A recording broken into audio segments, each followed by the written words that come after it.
पहला पॉइंट यहां लिखा है कि ऑर्गेनाइज स्टडी टेबल आपकी होनी चाहिए। मतलब जिस टेबल पर आप बैठे हो ऐसा नहीं कि उसमें सारी भसड़ वही है। मतलब वहां पर तुमने मतलब अपने कपड़े भी रख रखे हैं, वहां पर तुमने बुक्स भी रख रखी है, वहां पर तुमने कुछ भी रख रखा है, टीवी का रिमोट भी रखा हुआ है, वहीं पे तुमने सारी चीजें रख रखी हैं, ऐसा नहीं। तो टेबल एकदम नीट एंड क्लीन होनी चाहिए। जो चीज आप पढ़ रहे हो वो चीज आपके सामने होनी चाहिए।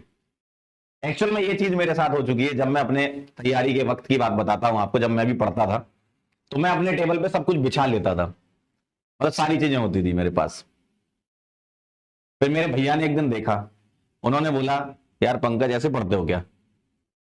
क्योंकि उसमें क्या होता है ना, बहुत सारा भंडारा होता है ना, तो दिमाग उतना काम नहीं कर पाता। उन्होंने बोला कि सबसे पहले ये सारी चीजें यहां से हटाओ। जो चीज तुम पढ़ रहे हो, जो टेबल है, मैं यहां बार बार देख रहा हूं क्योंकि यहां टेबल रखी है, तो जो चीज तुम पढ़ रहे हो सिर्फ वही चीज वहां पे रखो। जो तुम्हें शाम को पढ़नी है वो भी सुबह रख रखी तुमने, तो अननेसेसरी स्पेस घेरती ना चीजें। तो सिर्फ और सिर्फ आप जो चीज पढ़ रहे हो वही उस टेबल पे होना चाहिए। ऐसा नहीं कि दिखाने के लिए बहुत सारा सजा लिया होता है ना, कई बार रिश्तेदार रिश्तेदार आते हैं मिलने के लिए, कभी कभी देखते हो अरे और क्या पढ़ता है बच्चा हमारा, बच्ची हमारी, मतलब बहुत पढ़ रही है, बहुत पढ़ रहा है। तो ऐसे देखने से थोड़ी होगा। दो दूर से लोग देखेंगे, बड़ा मस्त मजा आएगा टेबल देखने में, यार क्या टेबल सजाई है। लेकिन टेबल पे जब आप पढ़ रहे हो, खुद के लिए पढ़ना है, दूसरों के लिए नहीं पढ़ना।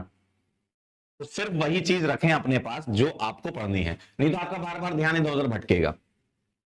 और जो दीवार है उसका भरपूर प्रयोग करें। जो चीज आपको याद करनी है कि हाँ यार, हाँ यार मुझे 2 से 3 दिन या 4 दिन के अंदर ये चीज याद हो जानी चाहिए, वो आप अपनी टेबल पे चिपका लें, सामने मतलब दीवार पे चिपका लें, है ना। स्टिकी नोट्स वगैरह से चिपका के आप रख लें। कुछ आपने टेबल बनाई, कुछ फ्लो चार्ट बनाया, वो आपने चिपका लिया, तो बार बार चीजें दिखेंगी तो आपको याद रहेंगी ना, है ना। तो सबसे पहले आपकी स्टडी टेबल वेल ऑर्गेनाइज होनी चाहिए। एक बढ़िया पेन स्टैंड आप रखें, उसमें पेन हो आपके पास, कलरफुल पेन होने चाहिए, है ना। कुछ मार्कर्स, हाइलाइटर्स, वो सब होने चाहिए। और जो सब्जेक्ट आप पढ़ रहे हैं सिर्फ वही होना चाहिए उस टाइम पे।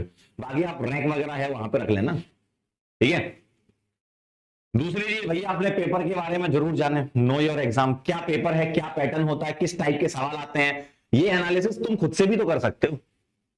हम लोग तो पीवाईक्यूज कराते ही रहेंगे, है ना, चैप्टर बाय चैप्टर, लेकिन आप अपनी तरफ से एनालिसिस करो कि इस चैप्टर में ये वाली चीज ज्यादा इंपॉर्टेंट आपकी नजर में कौन सी है। बड़े हो गए, छोटे थोड़ी हो, तो इतना तो समझ में आ जाएगा कि यार इस चैप्टर से इस टाइप के सवाल आते हैं। तो कम से कम मेंटली आप प्रिपेयर रहोगे कि अच्छा ये वाले। अब जैसे मान लीजिए यूपीएससी की मैं बात कर लेता हूं, बाईसाइक्लो स्पाइरो नहीं आता है, पढ़ने का नहीं, हम भी नहीं पढ़ाएंगे। हो सकता है कहीं कोई पढ़ा रहा हो, या कहीं आपने देखा हो किसी वीडियो में किसी ने पढ़ा दिया हो, या किसी बुक में दिया हो। लेकिन आपको अपने एग्जाम के बारे में, बहुत इंपॉर्टेंट चीज बोल रहा हूं मैं, आपको अपने पेपर के बारे में जानना है कि क्या सिलेबस है।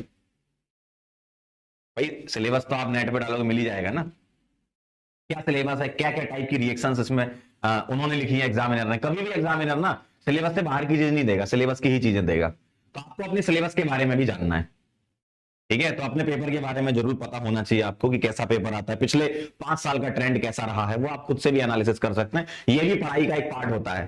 भाई जिस एग्जाम की तुम तैयारी करने जा रहे हो, भाई जिस दुश्मन से तुम्हें लड़ना है उसके बारे में तुम्हें पहले से पता होगा, तो जीत तुम्हारी निश्चित है ना। देखो टाइम टेबल, मैं इस चीज को बहुत ज्यादा विश्वास तो नहीं करता, लेकिन एक टेंटेटिव टाइम टेबल आपके पास होना चाहिए। भाई एक फिक्स टाइम टेबल नहीं, जैसे मान लो 6:30 बजे उठना है, पता चला नींद ही 7:30 खुल रही है? और 6:30 उठने के लिए अलार्म ही हम लगाते 6:15, 6:17, 6:18, 6:20, 6:30, और वो सारे अलार्म गायब, और 7:30 बजे उठते हैं अपन, सारे अलार्म खत्म। तो फिर वहां से अपने दिमाग में पैसा डेवलप करते हो आप ऐसा सोचें कि मैं जब भी उठूंगा तब से मैं तैयारी चालू कर दूंगा, मतलब वही आपका T=0 वही है। अब वहां से आप प्लान करें, मतलब रेंज बना लें कि मुझे 3 घंटे में ये चीज करनी है, उसमें मैं पहले ये करूंगा, फिर उसके बाद थोड़ा ब्रेक लूंगा, फिर उसके बाद मैं ये करूंगा, है ना। ठीक, तो आप अपनी रेंज बना लें, तो रेंज के हिसाब से टाइम टेबल सेट करें। ऐसा नहीं है कि भाई एक फिक्स टाइम टेबल हो गया, फिक्स टाइम टेबल नहीं, टेंटेटिव टाइम टेबल होना चाहिए कि आज मुझे ये करना। उसके लिए आप टू डू लिस्ट बना सकते हैं, डेली के टास्क बना सकते हैं कि आज मुझे ये चीजें कवर करनी है। टास्क बनाओ, जो जो होते जाओ उसको टिक करो, बहुत अच्छी फील आती है, और वो बहुत बढ़िया चीज होती है। उसको वेल ऑर्गेनाइज स्टडी बोलते हैं, जो कि बहुत सारे लोगों में लैग होती है। ये जो चीजें आपको बता रहे हैं ना, ये काफी लोगों को नहीं पता रहती हैं कि मुझे कैसे पढ़ना है। वो भी तो एक तरीका पता होना चाहिए ना आपको। तो टू डू लिस्ट बनाना बहुत जरूरी है। जब आप सोने जा रहे हो उसके पहले अपना नेक्स्ट डे का टास्क लिख लें। भले ही आपका 70% फॉलो हो, 60% फॉलो हो, 80% फॉलो हो, जितना भी फॉलो है वो अगर फॉलो हो गया ना, इसका मतलब वो अपने आप में ही एक 100% है।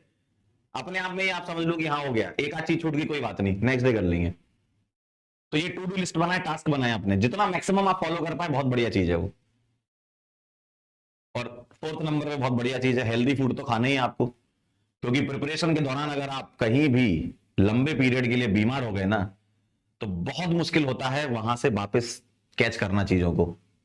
ये बहुत ही सेंसिटिव मैटर है।